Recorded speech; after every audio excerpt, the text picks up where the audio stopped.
Maya Rodrigues, uma jovem imigrante mexicana, trabalha como faxineira em um prestigioso hotel em Manhattan.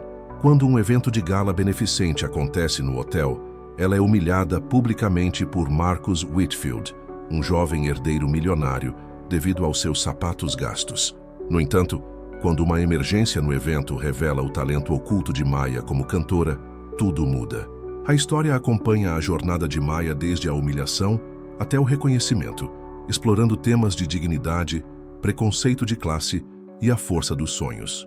The November rain hammered against the towering glass windows of the Meridian Grand Hotel, Manhattan's crown jewel of luxury hospitality.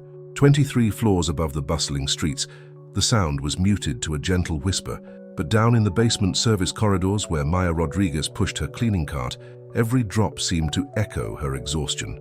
"Maya, you need to finish the ballroom setup before 6 p.m., called Janet Morrison, the head of housekeeping, her voice carrying the weight of 30 years managing the hotel's behind-the-scenes operations.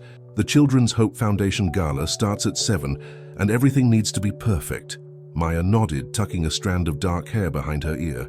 At 24, she had been working at the Meridian Grand for 3 years, ever since she arrived in New York from Guadalajara, with nothing but a worn suitcase and dreams that seemed increasingly fragile with each passing day.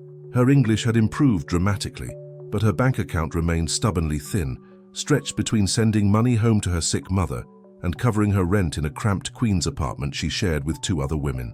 The elevator carried her to the 20th floor, where the grand ballroom awaited transformation. As the doors opened, Maya's breath caught slightly, as it always did. The space was magnificent. Crystal chandeliers cast dancing shadows across marble floors, and floor-to-ceiling windows offered a breathtaking view of Central Park, now painted in autumn's final colors.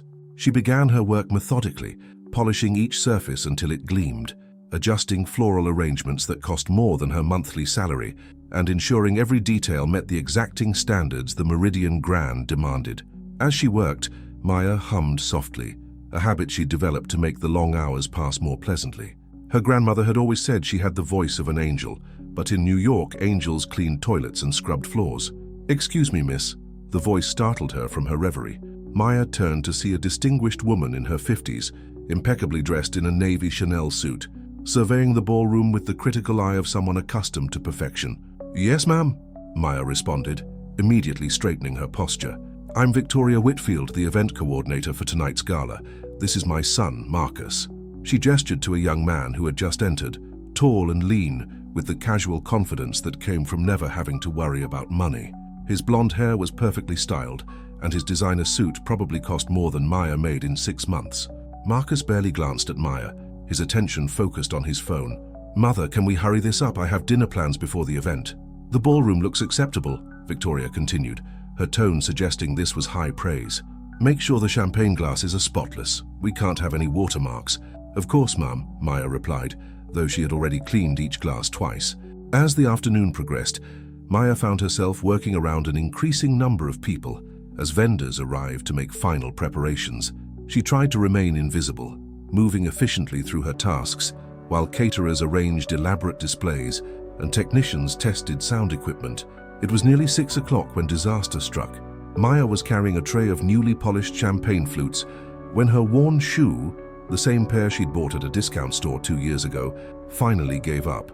The sole, which she'd tried to repair with super glue just that morning, separated completely, causing her to stumble. She managed to save the glasses, but the awkward recovery sent her sprawling near the entrance, just as the first guests began arriving for cocktails. The early arrivals, donors who had paid premium prices for extended access to the event, paused in their conversations to stare. Maya scrambled to her feet, her face burning with embarrassment. Her shoe hung limply from her foot, the broken sole flapping with each step. She tried to move quickly toward the service exit, but Marcus Whitfield's voice cut through the murmur of conversation like a blade. "Well, that's certainly one way to make an entrance," he said loudly, his voice carrying the particular cruelty that comes from someone who has never known vulnerability. "Though I have to say the footwear really completes the look." Several guests turned to look, and Marcus, apparently enjoying his audience, continued. "I mean, seriously, how do you even walk in those things? They look like they were salvaged from a dumpster." His laughter was sharp and cold, joined by a few uncomfortable chuckles from others who seemed unsure whether this was appropriate entertainment. Maya felt the blood drain from her face. She wanted to disappear, to melt into the marble floor that she had spent hours polishing. Instead, she found herself frozen, clutching the empty serving tray against her chest like a shield. "That's enough, Marcus." The voice belonged to an older gentleman Maya didn't recognize, his tone carrying quiet authority. But Marcus was too caught up in his performance to notice the disapproval in the man's voice. "Oh, come on, grandfather. I'm just pointing out that if you're going to work at a place like this, you should at least try to look the part. I mean, those shoes are a health hazard. Someone could get hurt." The words hit Maya like physical blows. She had saved for months to buy a decent uniform, but shoes were expensive, and her mother's medical bills always came first. She had tried so hard to be professional, to be invisible, to do her job without drawing attention. Now she stood exposed and humiliated in front of New York's elite, her poverty displayed for their amusement. Without a word, Maya turned and walked as quickly as her broken shoe would allow toward the service corridor. Behind her, she could hear the conversation gradually resuming, her humiliation already becoming yesterday's entertainment for people who would forget her existence before their appetizers arrived. In the employee break room, Maya sat on a folding chair and stared at her ruined shoe. 3 years of careful budgeting, 3 years of sending most of her paycheck home, 3 years of telling herself that things would get better if she just worked hard enough. And in 30 seconds, a spoiled rich boy had reduced all of that effort to a joke for his friends. She thought about her mother, lying in a hospital bed in Guadalajara, counting on the money Maya sent each month. She thought about her dreams of maybe someday having enough saved to take a few college classes, to build something better than a life spent cleaning up after people who saw her as less than human. The clock on the wall showed 6:45 p.m. The gala would be starting soon, and Maya still had work to do. She removed her broken shoes entirely, walking barefoot back to her locker to retrieve an old pair of sneakers she kept for emergencies. They didn't match her uniform, but they would have to do. As she prepared to return to work, Maya caught her reflection in the small mirror hanging inside her locker. Her eyes were red, but she hadn't cried. She wouldn't give Marcus Whitfield or anyone else the satisfaction of her tears. What Maya didn't know was that in a few hours, everything would change. The broken shoes that had brought her such shame would become the least important detail of a night that would transform not just her life, but her understanding of her own worth. Sometimes the moments that break us are actually preparing us to soar. The grand ballroom had transformed into a glittering wonderland by 8 o'clock. Crystal chandeliers cast warm light over tables draped in ivory silk, while the gentle clink of champagne glasses provided a sophisticated soundtrack to conversations about stock portfolios and vacation homes in the Hamptons. Maya moved through the crowd like a ghost, refilling water glasses and clearing plates with the practiced invisibility that service workers perfect over time. She had changed into her emergency sneakers, and though they clashed terribly with her black uniform, no one seemed to notice. After Marcus Whitfield's earlier performance, she had become even more determined to blend into the background. The last thing she wanted was to draw any more attention to herself. "Ladies and gentlemen," Victoria Whitfield's voice echoed through the sound system as she took the stage. "Welcome to the 15th Annual Children's Hope Foundation Gala. Tonight we gather not just to celebrate, but to make a real difference in the lives of children facing medical challenges across our great city." Maya paused near the kitchen entrance, balancing a tray of empty plates. Despite her exhaustion and earlier humiliation, she found herself drawn to Victoria's words. The Children's Hope Foundation provided medical care for kids whose families couldn't afford treatment. Kids like Maya might have been if she'd gotten sick back in Guadalajara. "This year," Victoria continued, "we're proud to announce that we've raised over $2 million, allowing us to expand our cardiac surgery program." The crowd erupted in applause, and Maya felt a genuine smile tug at the corners of her mouth. Whatever she thought of Marcus, his mother was doing important work. The evening's entertainment began with a string quartet, followed by a renowned opera singer whose voice soared through the ballroom with technical perfection. Maya found herself lingering longer than necessary at tables near the stage, captivated by the music. She had always loved to sing, in the shower, while cleaning, during the long subway rides to work. But hearing professional performances reminded her of dreams she'd almost forgotten. It was nearly 10 o'clock when everything went wrong. "I'm sorry, Mrs. Whitfield," the event coordinator whispered urgently into Victoria's ear during the dessert course. "Jessica Martinez just called. Her daughter was in a car accident. She's at the hospital and won't be able to perform the closing number." Maya, who was clearing a nearby table, couldn't help but overhear. Jessica Martinez was supposed to sing Amazing Grace, a tradition that ended every Children's Hope Foundation gala. It was meant to be the emotional climax of the evening, the moment that would inspire the final wave of donations. Victoria's composed facade cracked slightly. What do you mean she can't perform? We have 300 people here expecting to hear that song. It's been in every program, every press release. I've been calling every vocalist I know, the coordinator replied desperately. But it's Saturday night. Everyone's already committed to other events. Marcus appeared at his mother's side, having overheard the crisis. Can't we just play a recording or something? Absolutely not, Victoria snapped. This is a live event. People paid premium prices for an authentic experience, not a karaoke night. Maya watched the panic spread across the faces of the event staff. She understood the pressure they were under. She had worked enough high-end events to know that when things went wrong, careers could be destroyed. The Children's Hope Foundation's reputation, not to mention millions of dollars in potential donations, hung in the balance. Without fully realizing what she was doing, Maya found herself stepping forward. "Excuse me," she said quietly. Victoria turned, her expression showing barely contained frustration. "Not now, we're dealing with a crisis." "I know," Maya replied, her heart pounding. "I heard about the singer. I could help." Marcus laughed, the same cruel sound from earlier. "Oh, this is rich. The girl with the broken shoes thinks she can save the day.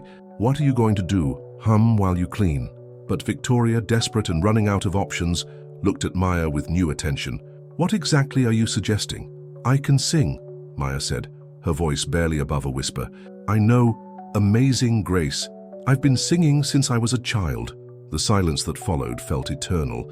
Maya could see the doubt in Victoria's eyes, the calculation of risk versus reward.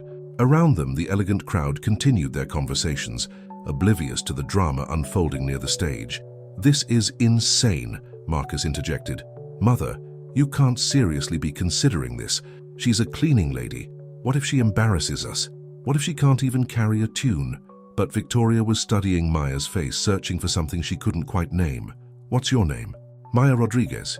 "Maya, have you ever performed in front of an audience?" Maya thought of the church in Guadalajara, where she used to sing with her grandmother, of the small crowds that would gather to listen. "Yes, Mom. Not like this, but yes." Victoria glanced at her watch, then at the expectant crowd. The dessert course was ending, and people were beginning to look toward the stage with anticipation. "If I let you do this," she said slowly, "and you fail, it won't just be embarrassing for you. It could damage everything we've worked for tonight." "I understand," Maya replied, surprised by the steadiness in her own voice. "And you're willing to take that risk? To put yourself out there in front of all these people after—" Victoria's eyes flicked meaningfully toward Marcus, who was still shaking his head in disbelief. Maya looked out at the sea of faces, donors and socialites, politicians and business leaders, people who controlled more wealth than she could imagine. Among them sat Marcus Whitfield, the man who had turned her broken shoes into a public spectacle, the same man who now looked at her with complete disdain, certain that she would fail. Something shifted inside Maya's chest, a feeling she hadn't experienced in years. It wasn't anger exactly, and it wasn't revenge. It was simpler and more powerful than that. It was the quiet certainty that she belonged on that stage, that her voice mattered, that she was more than the sum of her worn clothes and cleaning supplies. "Yes," she said firmly. "I'm willing." Victoria nodded slowly. "Then God help us all. You have exactly 5 minutes to get ready." As Maya walked toward the stage, her sneakers squeaking slightly on the polished floor, she heard Marcus mutter to someone nearby, "This is going to be a disaster. I can't wait to see the look on her face when she realizes she's in over her head." But Maya wasn't listening anymore. For the first time in 3 years, she was exactly where she needed to be. The stage lights felt like small suns beating down on Maya's face as she stood behind the heavy velvet curtain. Her hands were trembling, not from fear, she realized, but from adrenaline. Victoria Whitfield had given her a quick microphone check, and the sound technician, a kind man named Eddie who had worked at the hotel for 15 years, offered her an encouraging smile. "You got this, kid," Eddie whispered, adjusting her microphone one final time. "I heard you humming while you worked earlier. You've got something special." Maya nodded, though her throat felt impossibly dry. Through a gap in the curtain, she could see the crowd of 300 guests, their conversations creating a low hum of expectation. Servers moved efficiently between tables, pouring coffee and clearing dessert plates. At table 7, she spotted Marcus Whitfield leaning back in his chair with his arms crossed, a smirk playing at the corners of his mouth as he spoke to the woman beside him. "Ladies and gentlemen," Victoria's voice rang out across the ballroom, "we have a very special treat for you tonight.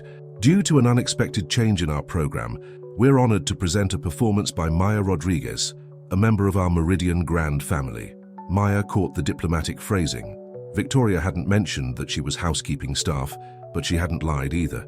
The applause was polite but restrained, the kind of response reserved for unknown quantities at high society events. As Maya stepped onto the stage, the conversations gradually died away. She could feel hundreds of eyes evaluating her appearance, the ill-fitting uniform, the sneakers that didn't match, the calloused hands that marked her as someone who worked with them rather than simply gestured elegantly at wine glasses. The spotlight was brighter than she had expected, making it difficult to see individual faces in the crowd. In a way, this was a blessing. It allowed her to pretend she was somewhere else, somewhere safer. She closed her eyes for a moment and thought of her grandmother's weathered hands teaching her to play guitar on summer evenings in Guadalajara, of the small church where her voice had first found its power. "Amazing, Grace. How sweet the sound," Maya began, her voice soft and tentative. The words floated across the silent ballroom, carrying with them something unexpected. Not the polished perfection of a trained opera singer, but something rawer and more honest. Maya's voice held the weight of every morning she had woken before dawn to scrub floors. Every night she had fallen asleep, exhausted but proud of her work.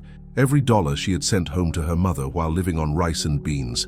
"That saved a wretch like me," she continued, her confidence growing with each word.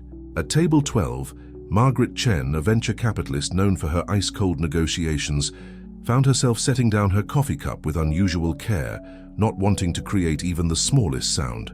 At table 18, Dr. Robert Harrison, who had performed over 3,000 heart surgeries, felt his own heartbeat quicken as Maya's voice grew stronger. "I once was lost, but now am found, was blind, but now I see." The transformation was remarkable to witness. With each line, Maya seemed to shed another layer of the invisibility she had worn like armor. Her posture straightened, her hands stopped trembling, and her voice began to fill the vast space with an authenticity that no amount of training could manufacture. Marcus Whitfield's smirk had vanished. He sat forward in his chair, his expression shifting from skeptical amusement to something approaching surprise. Around him, the conversations that had buzzed throughout the evening had completely ceased. "'Twas grace that taught my heart to fear, and grace my fears relieved." Maya opened her eyes and looked out at the audience. The spotlight no longer felt harsh. Instead, it felt like a warm embrace. She could see faces now, and what she saw surprised her. These wealthy, powerful people, who minutes before had seemed like an entirely different species, were listening to her with the same rapt attention they might give to a performance at Lincoln Center. At the back of the room, hotel staff who had heard about the last-minute substitution had quietly gathered near the service entrances. Janet Morrison stood with tears in her eyes, finally understanding why Maya had hummed while she worked. Eddie, the sound technician, gave her a subtle thumbs up, his professional assessment clear. This was the real deal. How precious did that grace appear? The hour I first believed. The song was building now, Maya's voice soaring with a power that seemed to come from somewhere deeper than her lungs. She thought of all the children who would benefit from tonight's donations, kids lying in hospital beds whose families couldn't afford the care they needed. She thought of her own mother, waiting for money that would help pay for medication Maya couldn't even pronounce. Victoria Whitfield, who had taken an enormous risk by putting an unknown housekeeping employee on stage, felt her shoulders relax for the first time all evening. Whatever happened next, she knew she had made the right choice. "Through many dangers, toils and snares I have already come." Maya's voice carried the story of every immigrant who had ever crossed an ocean with nothing but hope. Every person who had cleaned offices and hotel rooms while dreaming of something better. Every individual who had been dismissed and overlooked but refused to give up. "'Tis grace hath brought me safe thus far, and grace will lead me home." As Maya sang the final verse, something magical happened in the grand ballroom. The artificial barriers between server and served, between worker and employer, between those who cleaned and those who were cleaned up after, seemed to dissolve. For these few minutes, there was only the universal human experience of struggle and hope, carried on the wings of a voice that had learned its power, not in conservatories or concert halls, but in the honest work of trying to build a better life. The last note hung in the air like a prayer, echoing off the crystal chandeliers and marble walls. For a moment, the silence was complete. 300 people holding their breath, as if afraid that any sound might break the spell that had been cast. Then, like a dam bursting, the applause began. It started with Dr. Harrison at table 18, then spread like wildfire through the ballroom. People rose to their feet, their hands coming together with an intensity that spoke of something more than mere appreciation for a well-executed performance. Maya stood on the stage, blinking in the bright lights, scarcely able to believe what had just happened. She had found her voice, and in doing so had found herself. The standing ovation seemed to last forever. Maya stood on the stage, overwhelmed by the thunderous applause that filled every corner of the grand ballroom. Through the bright lights, she could see people wiping their eyes, their faces reflecting something she had never expected to inspire in New York's elite: genuine emotion. Victoria Whitfield approached the microphone, her own composure slightly shaken. "Ladies and gentlemen, Maya Rodriguez," she announced, her voice carrying a warmth that hadn't been there earlier in the evening. The applause swelled again, and Maya felt tears threatening to spill down her cheeks. As she made her way off the stage, still in a daze, Maya was intercepted by a distinguished elderly man with silver hair and kind eyes. She recognized him as the person who had tried to stop Marcus's earlier cruelty.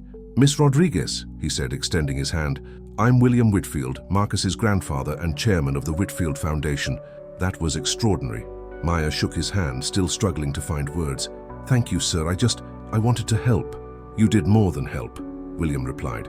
"You reminded us all why we're here tonight. Would you mind if I introduced you to some people?" Before Maya could respond, she found herself surrounded by guests who had approached the stage area. Dr. Harrison was the first to reach her, his face beaming with genuine admiration. "My dear, I've attended charity galas for 20 years, and I've never heard anything quite like that," he said. "So you have a remarkable gift." Margaret Chen appeared beside him, her usual business-like demeanor softened. "I run a foundation that supports arts education in underserved communities. I'd very much like to speak with you about opportunities." More people gathered around, musicians, educators, philanthropists, all drawn by something they had heard in Maya's voice that transcended mere entertainment. She listened to their praise and offers with growing amazement, hardly able to process that these powerful, influential people were speaking to her as an equal. Across the room, Marcus Whitfield stood alone near his table, watching the scene unfold. The smug confidence that had defined his earlier behavior had evaporated completely. His friends had drifted away, seemingly embarrassed by association with his earlier cruelty. For the first time in his privileged life, Marcus found himself on the outside looking in, witnessing genuine human connection that his wealth and status couldn't buy. "Quite a performance," came a familiar voice behind him. Marcus turned to see his grandfather approaching, but William's expression held none of its usual warmth. "Grandfather, Marcus began, but William held up a hand. "That young woman just showed more grace and dignity in 10 minutes than you've demonstrated in 24 years, William said quietly, his disappointment cutting deeper than any shout could have. "You humiliated her for having broken shoes, but she just fixed something that was broken in all of us." Marcus watched as Maya continued to speak with guests, her face glowing with a confidence he had never seen before. Janet Morrison had appeared with a small group of hotel staff, all beaming with pride as they congratulated their colleague. The scene was beautiful in its simplicity, working people celebrating one of their own who had risen to an extraordinary moment. "I didn't know," Marcus said weakly. "I didn't know she could sing like that." "That's exactly the problem," William replied. "You saw broken shoes and assumed you knew everything about her. You never bothered to see the person wearing them." As the crowd around Maya began to thin, Victoria Whitfield approached with the evening's final surprise. "Maya, if I could have your attention for one more moment," she said, her voice carrying across the remaining guests. The ballroom quieted again, and Maya found herself once more at the center of attention, though this time it felt entirely different. "Tonight you saved our event," Victoria continued. "Yeah. But more than that, you reminded us all of something important about the power of compassion and second chances. The Children's Hope Foundation would like to offer you a position as our community outreach coordinator. The role would involve traveling to schools and hospitals, sharing your story and your voice to inspire others." Maya's hand flew to her mouth in shock. Mrs. Whitfield, I don't have any experience in that kind of work." "You have the most important qualification," Victoria replied. You understand what it means to struggle, and you've shown us that talent and dignity aren't determined by bank account balances or designer clothes." The crowd erupted in applause again, and Maya felt the tears she had been holding back finally spill over. This was beyond anything she had ever dared to dream. Not just a better job, but meaningful work that would allow her to help others while still supporting her mother. As the evening wound down and guests began to leave, Maya found herself approached by one final person. Marcus Whitfield stood before her, his earlier arrogance replaced by something that looked almost like shame. "Miss Rodriguez," he said quietly, his voice barely audible above the background conversations, "I owe you an apology. What I said earlier, the way I treated you, it was inexcusable." Maya studied his face, seeing genuine remorse in his eyes. "We all make mistakes, Mr. Whitfield." "Not like this," Marcus replied. "I was raised better than that. My grandfather built this foundation on the belief that everyone deserves dignity and respect, regardless of their circumstances. Tonight, you embodied those values in a way I never have." He paused, struggling with words that clearly didn't come easily. "I'd like to make a donation to the foundation in your honor, and I want you to know that what you did tonight, it changed something in me." Maya nodded, accepting his apology with the same grace she had shown throughout the evening. "Thank you, Mr. Whitfield. That means a lot." As Maya finally made her way to the employee break room to collect her things, she caught sight of her reflection in the mirror that had shown her such a different person just hours before. She was still wearing the same uniform, still had the same calloused hands, still wore the same mismatched sneakers, but something fundamental had shifted. She thought of her grandmother's words from long ago. "Mija, your voice is a gift, but it's not just about the sound you make. It's about having the courage to let the world hear who you really are." Tonight, Maya had found that courage. And in doing so, she had discovered that broken shoes couldn't break a spirit, that dignity came from within, and that sometimes the most powerful transformations happen not when we change who we are, but when we finally have the courage to show the world who we've always been. The rain had stopped, and through the hotel windows, Maya could see the first hints of dawn painting the Manhattan skyline. It was going to be a beautiful day.